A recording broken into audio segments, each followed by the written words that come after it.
కూటమి ప్రభుత్వం ఏర్పడ్డాక కృష్ణా జిల్లా పెన్మలూరు నియోజకవర్గంలో ప్రభుత్వ అధికారులకు విలువ లేకుండా పోతోంది. ప్రభుత్వ అధికారుల కళ్ల ముందే అక్రమాలు చేస్తూ కాలర్ ఎగిరేస్తున్నారు. అధికారులు ఎంత నిలువరించినా చివరకు చేతులెత్తేక తప్పటలేదు. ఈ వాదనలకు బలం చేకూరుస్తూ ఇటీవల జరిగిన 3 సంఘటనలు ప్రస్తావిద్దాం.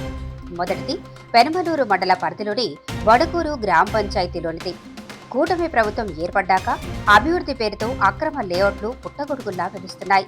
ఈ క్రమంలోనే వణుకూరు గ్రామంలో మండలం ఎంఆర్ఓ దృష్టికి గాని, వణుకూరు గ్రామ పంచాయతీ కార్యదర్శికి గాని తెలియపరచకుండా ఒక అక్రమ లేఅవుట్ వెలిసింది.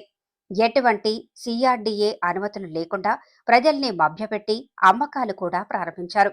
అనంతరం పలు ఫిర్యాదుల నేపథ్యంలో మండల ఎంఆర్ఓ మరియు పంచాయతీ కార్యదర్శి సమక్షంలో సదరు అక్రమ లేఅవుట్ను ధ్వంసం చేసి సదరు విషయంపై సూచిక బోర్డు ఏర్పాటు చేయడంతో స్థానికుల నుండి అధికారులు ప్రశంసలు అందుకున్నారు. సరిగ్గా వారం తిరిగేసరికి అక్రమార్కులు తమ ఆధిపత్యం ప్రదర్శించారు. ధ్వంసం చేసిన లేఅవుట్లు పునఃనిర్మించారు.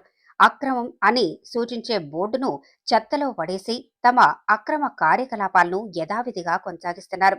అధికారులు ప్రశ్నిస్తే తమ వెనుక కూటమి నాయకులు ఉన్నారు అని ప్రగల్భాలు. ఇక రెండవ అంశం తాడిగడప మున్సిపాలిటీలోని అక్రమ కట్టడాలు. దీని గురించి మనం ఎంత తక్కువ మాట్లాడుకుంటే అంత మంచిది. 3 నెలల కిందట గత అధికారులపై చర్యలకు ఆదేశించిన కాడి నుండి అక్రమ కట్టడాలు ఆగిపోయాయి. గత వారం నుండి మున్సిపాలిటీలో అక్రమ కట్టడాలకు అధికారులు సై అంటున్నారు. గతంలో బిల్డర్లు అందరూ జోగి రమేష్ తాలూకా అనేవారు. ఇప్పుడు బోడెప్రసాద్ తాలూకా అంటున్నారు. స్వలాభం కోసం పార్టీ రంగులు మారుస్తున్నారో లేక నిజంగానే పార్టీ కార్యకర్తల్లో అధికారులకు అంతుపట్టడం లేదో. ఇక మూడవ అంశం మరియు ప్రజలకు తీవ్ర ఇబ్బందులకు గురి చేసేది గంగూరు గ్రామ పంచాయతీ పరిధిలోనిది. ఈ అంశం తేలిగ్గా తీసుకుంటే ప్రమాదకరంగా మారి ఎన్నో ప్రాణాలు బలవుతున్నాయి. గంగూరు మెయిన్ రోడ్డుపై ఇటీవల డీమార్ట్ నిర్మించారు. కార్పొరేట్ వ్యవహార సంస్థలు తమ కార్యకలాపాలకు ప్రభుత్వానికి పాసింగ్ వే చూపించాల్సిన బాధ్యత ఉంది. వాస్తవానికి అది తమ సొంత స్థలంలో చూపించాలి. కానీ ఇక్కడ అధికారులను కొన్నారో లేక దౌర్జన్యానికి పాల్పడుతున్నారో తెలియదు, కానీ ఒక్క అడుగు కూడా వదలకుండా రోడ్డు మొత్తం ఆక్రమించారు. గతంలో ఇక్కడ 2 తోపుడు బండ్లపై కూరగాయలు అమ్ముకునే వర్తకులను అధికారులు రూల్స్ అంటూ ఇక్కడ నుండి తరిమేశారు. మరి ప్రజా సౌకర్యార్థం కోసం వాడవలసిన రోడ్డును ఆక్రమించుకుంటే అధికారులు ఎలా కొమ్ముకొస్తున్నారు?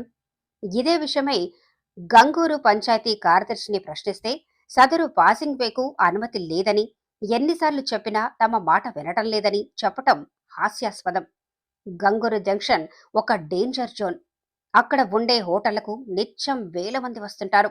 అందులో ఎక్కువ మంది రాంగ్ రూట్ ఉపయోగిస్తుంటారు. జాతీయ రహదారికి ఒక్క అడుగు కూడా వదలకుండా నిర్మిస్తున్న ఈ పాసింగ్ వే గనక పూర్తయితే గంగూరు సెంటర్ నిత్యం ప్రమాదాలకు కేర్ ఆఫ్ అడ్రస్ గా మారుతోంది. నియోజకవర్గంలో వ్యవస్థలపై విశ్వాసం పోగొడుతున్న ఇటువంటి అంశాలపై అధికారులు ఎటువంటి చర్యలు తీసుకుంటారో వేచి చూద్దాం.